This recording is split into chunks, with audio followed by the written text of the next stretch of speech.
Questa è la storia dell'evoluzione delle fortificazioni nel Veneto. Le fortificazioni, presenti fin dall'antichità, diventano realmente protagoniste nel Medioevo.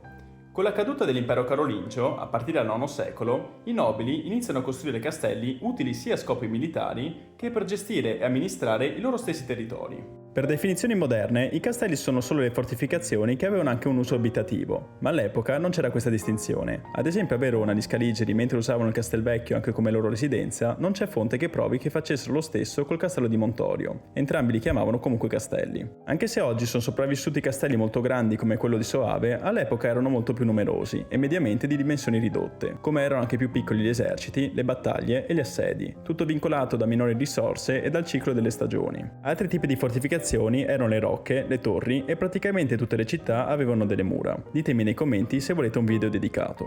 Nel 400 la Repubblica di Venezia conquista il Veneto. Contemporaneamente l'introduzione della polvere da sparo e lo sviluppo delle artiglierie rende improvvisamente le fortificazioni medievali obsolete. Le alte mura vengono abbassate, rinforzate e riempite di terra, per meglio incassare le canonate. Gli angoli, le parti più vulnerabili, vengono muniti di bastioni, di forme che potessero al meglio deflettere i colpi, circolari o poligonari. Nel tempo si capisce che la seconda soluzione è più efficace.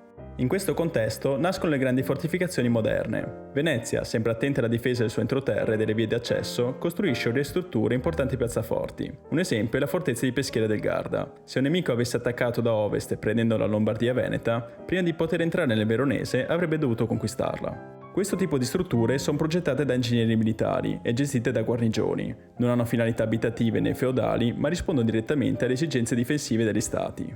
La guerra diventa centrata sull'assedio e la presa sistematica delle piazzaforti nemiche.